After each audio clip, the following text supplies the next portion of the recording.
ಶ್ರೀಕೃಷ್ಣಾಯ ನಮಃ. ವಸುದೇವಸುತಂ ದೇವಂ ಕಂಸಚಾಣೂರಮರ್ದನಂ ದೇವಕೀ ಪರಮಾನಂದಂ ಕೃಷ್ಣಂ ವಂದೇ ಜಗದ್ಗುರುಂ.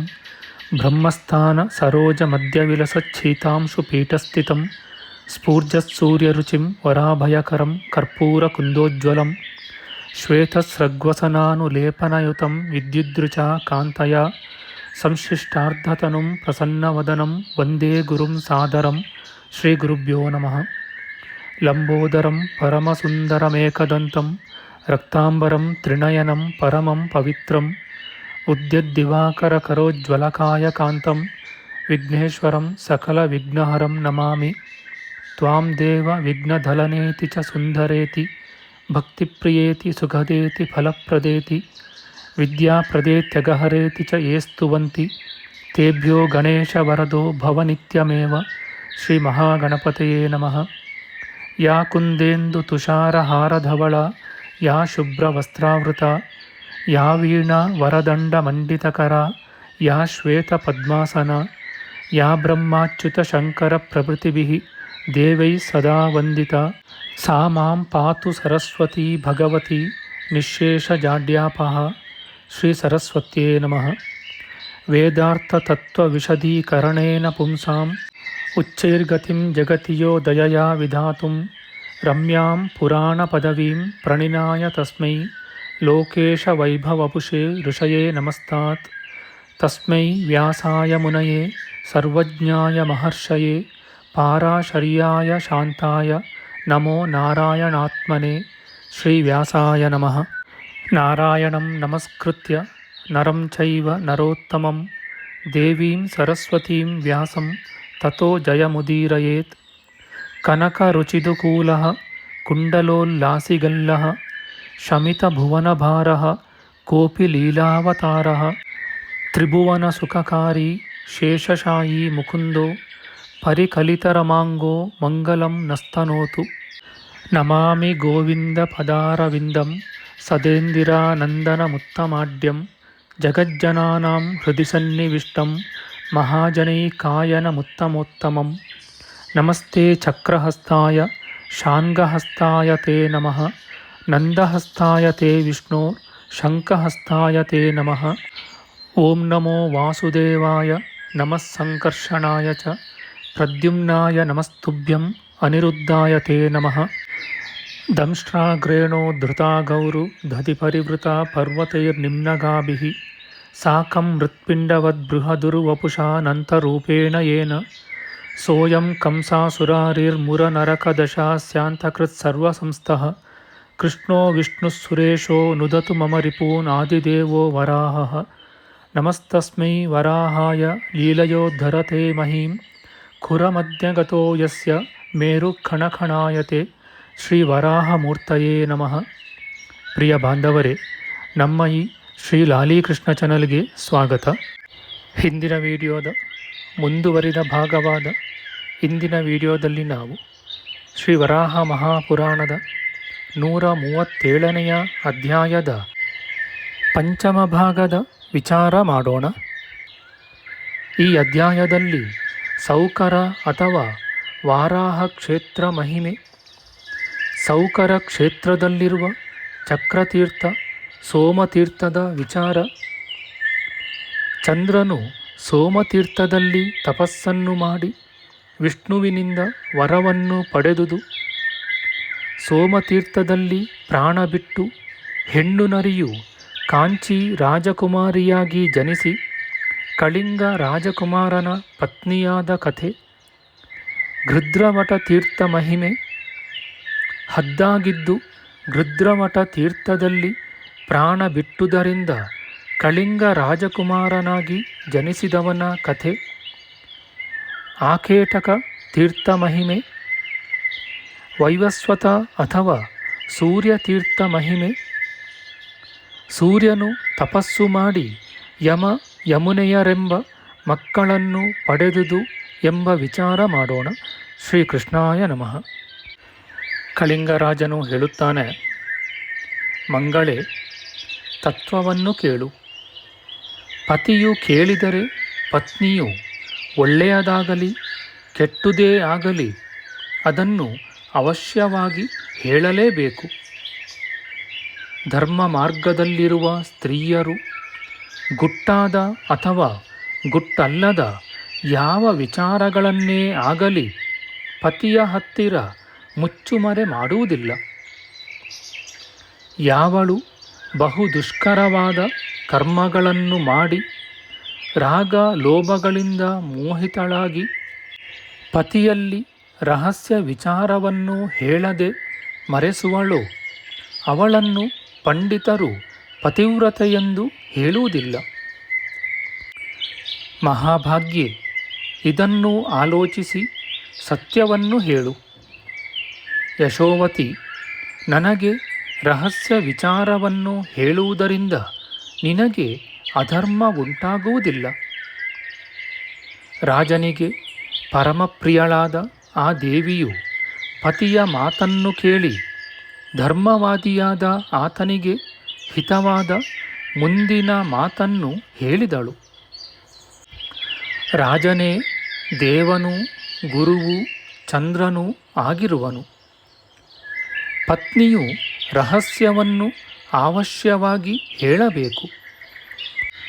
ಇದು ಸನಾತನ ಧರ್ಮ. ಆದರೆ ರಾಜೋತ್ತಮನೇ, ಕೇಳು. ನನ್ನ ಬಾಧೆಯ ವಿಚಾರವನ್ನು ನಾನು ಗುಟ್ಟು ಮಾಡದಿರಬೇಕಾದರೆ ಕುಲಕ್ಕೆ ತಕ್ಕವನಾದ ಹಿರಿಯ ಮಗನಿಗೆ ನಿನ್ನ ರಾಜ್ಯದಲ್ಲಿ ಪಟ್ಟಾಭಿಷೇಕವನ್ನು ಮಾಡು. ನಾಥನೇ, ಬಳಿಕ ನನ್ನೊಡನೆ ಸೌಕರ ಕ್ಷೇತ್ರಕ್ಕೆ ಬಾ. ಕಳಿಂಗೇಶನು ಹೆಂಡತಿಯ ಮಾತನ್ನು ಕೇಳಿ ನಿಜವಾಗಿಯೂ ಆಗಬಹುದು ಎಂದು ಹೇಳಿ ಆ ಪ್ರಿಯೆಯನ್ನು ಸಮಾಧಾನಗೊಳಿಸಿದನು. ಸುಂದರಿ, ನೀನು ಹೇಳಿದಂತೆ ರಾಜ್ಯವನ್ನು ನಾನು ನನ್ನ ತಂದೆಯಿಂದ ಪೂರ್ವದಲ್ಲಿ ಹೇಗೆ ಪಡೆದೆನೋ ಹಾಗೆಯೇ ಕ್ರಮದಂತೆ ಹಿರಿಯ ಮಗನಿಗೆ ಕೊಡುವೆನು ಎಂದು ಹೇಳಿದನು. ಮಹಾಭಾಗ್ಯರಾದ ಆ ರಾಜನು ರಾಜಪುತ್ರಿಯು ಪರಸ್ಪರವಾಗಿ ಹೀಗೆ ಯುಕ್ತವಾದ ಮಾತನ್ನು ಆಡಿಕೊಂಡು ರಾಣಿಯು ಮಲಗಿದ್ದ ಆ ಮನೆಯಿಂದ ಹೊರಗೆ ಹೊರಟರು. ಬಳಿಕ ದೊರೆಯು ಕಂಚುಕಿಯನ್ನು ನೋಡಿ ಗಟ್ಟಿಯಾದ ದನಿಯಿಂದ ಜನವನ್ನೆಲ್ಲ ಹಿಂದಕ್ಕೆ ಕಳುಹಿಸು, ಸುತ್ತಿಕೊಂಡು ನಿಂತಿದೆ. ವಿಚಾರವನ್ನು ತಿಳಿದುಕೊಳ್ಳಲು ಕುತೂಹಲವುಳ್ಳವರಾಗಿ ಇಲ್ಲಿರುವವರು ಬೇಗನೆ ಇಲ್ಲಿಂದ ಹೊರಗೆ ಹೋಗಲಿ ಎಂದು ಹೇಳಿದನು. ಬಳಿಕ ಅಂತಃಪುರದಲ್ಲಿ ಇದೇನು ಕಾರಣವು ನಡೆಯಿತು, ಏತಕ್ಕೆ ನಮ್ಮನ್ನು ಹೊರಕ್ಕೆ ಕಳುಹಿಸುತ್ತಿರುವರು, ಚಿಂತೆಯಿಂದ ಚಂಚಲರಾಗಿ ಸ್ವಕಾರ್ಯಕ್ಕಾಗಿ ಬಂದವರಿಗೆ ಆಜ್ಞೆಯಿಲ್ಲ, ಏತಕ್ಕಾಗಿ ನಮ್ಮನ್ನು ಹೊರಕ್ಕೆ ಕಳುಹಿಸಿದರೋ, ನಿಜವಾಗಿ ನಾವು ಕೇಳಬಾರದ ವಿಚಾರವಾಗಿದ್ದೀತು ಎಂದು ಹೆಚ್ಚಾದ ಹಲಹಲ ಶಬ್ದವು ಮೊದಲಾಯಿತು. ಬಳಿಕ ದೊರೆಯು ರಾಣಿಯೊಡನೆ ತನಗಿಷ್ಟವಾದ ಭೋಜ್ಯಾನ್ನ ಪಾನಗಳನ್ನು ಆಸಕ್ತಿಯಿಂದ ಭುಜಿಸಿ ಆಚಮನ ಮಾಡಿ ಸ್ವಲ್ಪ ಹೊತ್ತು ವಿಶ್ರಮಿಸಿಕೊಂಡು ತನ್ನ ಮಗನಿಗೆ ಅಭಿಷೇಕ ಮಾಡುವುದಕ್ಕಾಗಿ ಅಮಾತ್ಯರನ್ನು ಕರೆಯಿಸಿದನು. ತನ್ನ ಹತ್ತಿರ ಬಂದ ಸಚಿವರಿಗೆ ಮಂಗಳಾಚಾರ ಪೂರ್ವಕವಾಗಿ ರಾಜಧಾನಿಯು ಸರಿಯಾಗಿ ಅಲಂಕೃತವಾಗಲಿ ಎಂದು ಹೇಳಿದನು. ಧರ್ಮಯುಕ್ತನೂ ನೀತಿಶಾಸ್ತ್ರಾರ್ಥ ತತ್ವಜ್ಞನೂ ಆದ ವೃದ್ಧ ಮಂತ್ರಿಗೆ ವಂದಿಸಿ, ತಾತ, ನಾಳೆ ಬೆಳಿಗ್ಗೆ ನಾನು ಮಗನಿಗೆ ರಾಜ್ಯಾಭಿಷೇಕವನ್ನು ಮಾಡಲು ಇಚ್ಛಿಸುತ್ತೇನೆ. ಅಭಿಷೇಕಕ್ಕೆ ಬೇಕಾದ ವಿಧಾನಗಳೆಲ್ಲವೂ ಬೇಗನೆ ಸಿದ್ಧವಾಗಲಿ ಎಂದು ಒತ್ತಿ ಹೇಳಿದನು. ಸಚಿವರು ರಾಜನಿಗೆ ಸಿದ್ಧವಾಯಿತೆಂದು ಹೇಳಿ ಬಳಿಕ ರಾಜ ಶಾರ್ದೂಲ, ನೀನು ಹೇಳುವುದೇ ನಮಗೂ ಇಷ್ಟವಾಗಿದೆ. ನಿನ್ನ ಮಗನು ಸರ್ವಲೋಕ ಹಿತದಲ್ಲಿ ಆಸಕ್ತನು, ಪ್ರಜೆಗಳಲ್ಲಿ ಅನುರಾಗವುಳ್ಳವನು, ಶೂರ, ನೀತಿಜ್ಞ, ವಿಚಾರಪರ. ವಿಭುವೆ, ನಿನ್ನ ಮನಸ್ಸಿಗೆ ಬೇಕಾದುದು ನಮ್ಮ ಮನಸ್ಸಿಗೂ ಬಹು ಪ್ರಿಯವಾಗಿದೆ ಎಂದು ಹೇಳಿ ಅಮಾತ್ಯರು ಹೊರಟು ಹೋದರು. ಸೂರ್ಯನು ಅಸ್ತಂಗತನಾದನು. ಆ ರಾತ್ರಿಯು ಸುಖವಾಗಿ ಕಳೆಯಿತು. ಆ ದೊರೆಯನ್ನು ಸೂತಮಾಗದ ವಂದಿಗಳು, ವೈತಾಳಿಕರು, ಸರ್ವಮಂಗಳ ಪಾಠಕರು ಗೀತ ವಾದ್ಯಸ್ತುತಿಗಳಿಂದ ಎಚ್ಚರಗೊಳಿಸಿದರು. ರಾತ್ರಿಯು ಬೆಳಗಾಗಿ ಸೂರ್ಯೋದಯವಾಗಲು ಶುಭ ಮುಹೂರ್ತವನ್ನು ಪಡೆದು ಶುಚಿರ್ಭೂತನಾದ ಮಗನಿಗೆ ಪಟ್ಟಾಭಿಷೇಕವನ್ನು ಮಾಡಿದನು.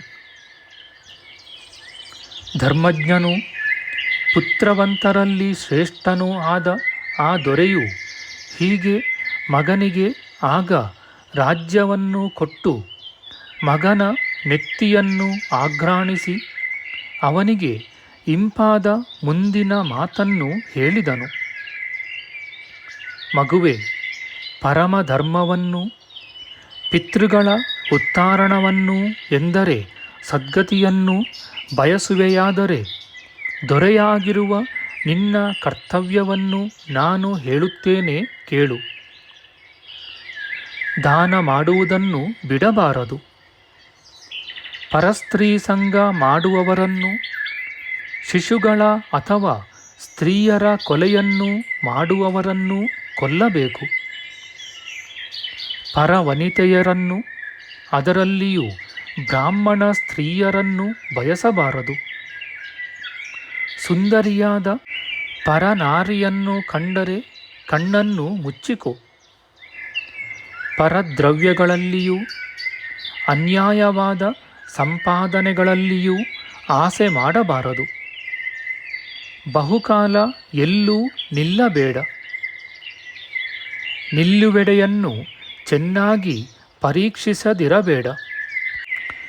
ಕ್ಷೇಮದಿಂದಲೂ ಧರ್ಮವಾದ ನಡತೆಯಿಂದಲೂ ಯುಕ್ತವಾಗಿರುವಂತೆ ದೇಶವನ್ನು ರಕ್ಷಿಸಬೇಕು.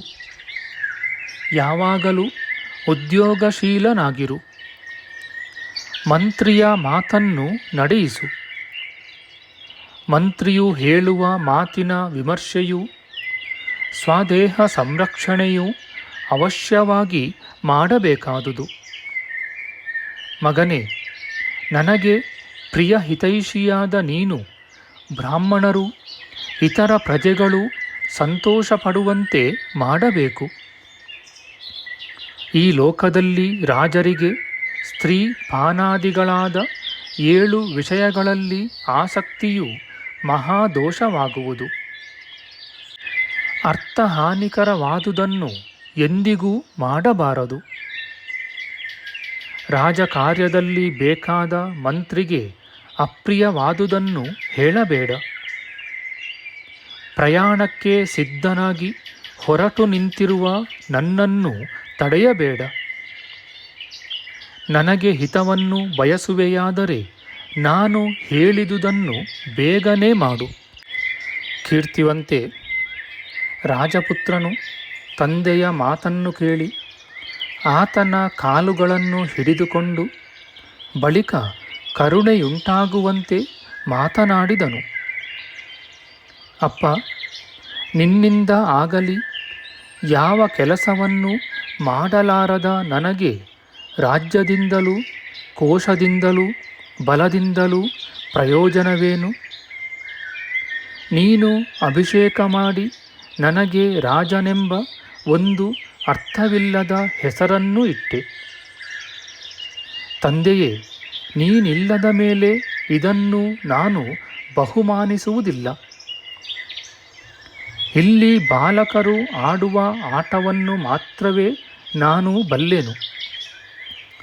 ರಾಜರು ಮಾಡುವ ರಾಜ್ಯ ಚಿಂತೆಯನ್ನು ನಾನರಿಯೆನು. ನಮ್ಮ ಮುಂದಿನ ವಿಡಿಯೋದಲ್ಲಿ ನಾವು ಶ್ರೀ ವರಾಹ ಮಹಾಪುರಾಣದ 137ನೆಯ ಅಧ್ಯಾಯದ ಷಷ್ಠ ಭಾಗದ ವಿಚಾರ ಮಾಡೋಣ. ಆಧ್ಯಾತ್ಮಿಕ ಚರ್ಚೆ ಮತ್ತು ವಿಚಾರ ವಿನಿಮಯಕ್ಕಾಗಿ ಶುರು ಮಾಡಿದ ಈ ಚಾನಲ್ನಲ್ಲಿ ನಾವು ಅಪ್ಲೋಡ್ ಮಾಡುವ ಎಲ್ಲ ವಿಡಿಯೋಗಳನ್ನು ಸಂಪೂರ್ಣವಾಗಿ ನೋಡಿ ನಿಮ್ಮ ಸಲಹೆಗಳನ್ನು ಕಮೆಂಟ್ ಬಾಕ್ಸ್ನಲ್ಲಿ ಬರೆಯಿರಿ. ದಯವಿಟ್ಟು ಈ ಚಾನಲ್ಗೆ ಸಬ್ಸ್ಕ್ರೈಬ್ ಮಾಡಿ ಹಾಗೂ ಬೆಲ್ ಬಟನ್ ಒತ್ತಿ ನಾವು ಹಾಕುವ ಎಲ್ಲ ವಿಡಿಯೋಗಳನ್ನು ನೋಡಿ ಪ್ರೋತ್ಸಾಹಿಸಿ. ಕೃಷ್ಣಂ ನಾರಾಯಣಂ ವಂದೇ ಕೃಷ್ಣಂ ವಂದೇ ವ್ರಜಪ್ರಿಯಂ ಕೃಷ್ಣಂ ದ್ವೈಪಾಯನಂ ವಂದೇ ಕೃಷ್ಣಂ ವಂದೇ ಪೃಥಾಸುತಂ. ಶ್ರೀಕೃಷ್ಣಾಯ ನಮಃ.